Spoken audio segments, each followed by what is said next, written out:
नियम कानून को ताक पर रखकर नौकरियों में पिछड़ी जातियों का शोषण जबरदस्त तरीके से किया जा रहा है। उत्तर प्रदेश की सरकार पिछड़ी जातियों के प्रति अपनी घृणित मानसिकता को दर्शा चुकी है। 2019 में हुई 69,000 सहायक शिक्षक भर्ती के चयन प्रक्रिया पर हाईकोर्ट ने सवाल उठाते हुए चयनित अभ्यर्थियों की सूची नए सिरे से जारी करने का आदेश देकर योगी सरकार को जबरदस्त झटका दे दिया है।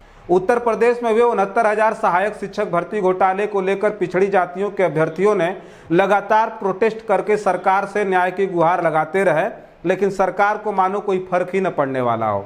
लगातार पिछड़ी जातियों के आरक्षण पर बढ़ते कुठाराघात से आहत अभ्यर्थी भाजपा की सरकार में पिछड़ी जातियों के नेताओं से मिलकर उन्हें अपना दुखड़ा सुनाया, लेकिन क्या पता था कि बहुसंख्यक जातियों के वोटों से जीतकर सत्ता में बैठे ये पिछड़े समाज के दलाल नेताओं को केवल कुर्सी की मलाई से मतलब है, ना कि जनता से।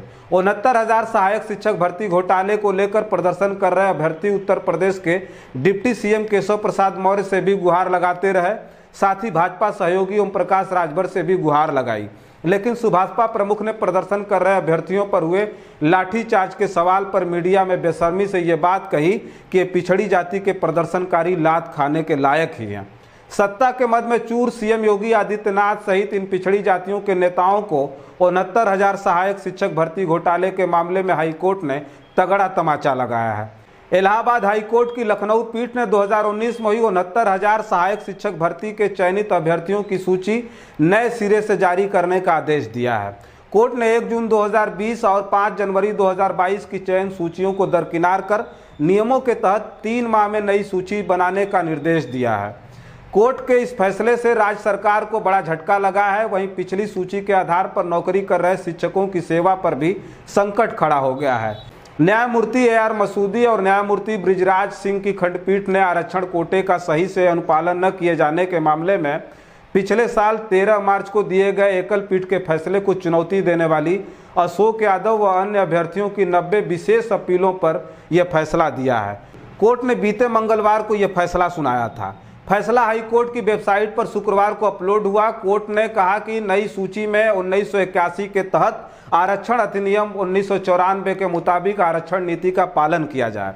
अगर आरक्षित वर्ग के अभ्यर्थी की मेरिट सामान्य श्रेणी के बराबर आए तो वह सामान्य श्रेणी में आ जाएगा। इन निर्देशों के तहत ऊपरी क्रम में आरक्षण दिया जाएगा। कोर्ट ने यह भी निर्देश दिया कि सूची तैयार करने में अगर कोई कार्यरत अभ्यर्थी प्रभावित हो तो राज्य सरकार या सक्षम अधिकारी उसे सत्रांत का लाभ प्रदान करेंगे, जिसमें उसका खामियाजा विद्यार्थियों को न भुगतना पड़े।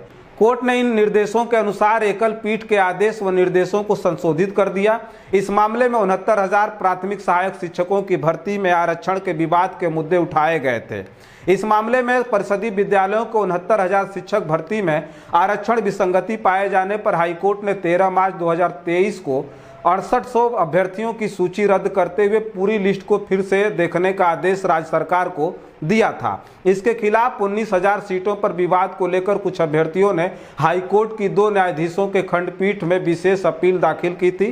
पिछले साल 13 मार्च को एकल पीठ ने मामले में 1 जून 2020 को जारी सहायक अध्यापक के चयन से जुड़ी सूची को 3 माह में संशोधित करने का निर्देश दिया गया था।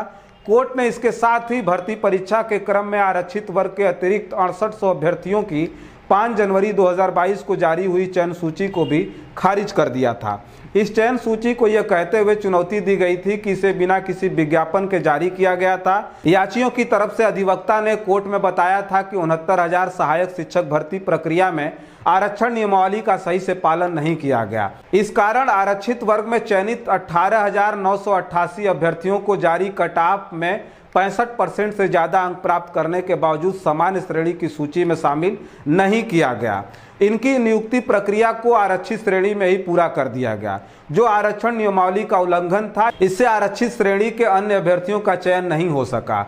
इसी को लेकर कई अभ्यर्थियों ने उच्च न्यायालय में अलग अलग याचिकाएं दाखिल की थी। इनमें से कुछ याचिकाओं में चयन सूची को इस आधार पर चुनौती दी गई थी कि आरक्षित श्रेणी के उन अभ्यर्थियों को भी आरक्षित श्रेणी में ही जगह दी गई है जिन्होंने आरक्षित वर्ग के लिए तय कट ऑफ मार्क्स प्राप्त किए हैं, जबकि अनारक्षित वर्ग के अभ्यर्थियों की ओर से दाखिल याचिकाओं में कहा गया था कि आरक्षित वर्ग के उन अभ्यर्थियों को गलत तरीके से अनारक्षित वर्ग में रखा गया जिन्होंने TET व सहायक शिक्षा भर्ती परीक्षा में आरक्षण का लाभ ले लिया था।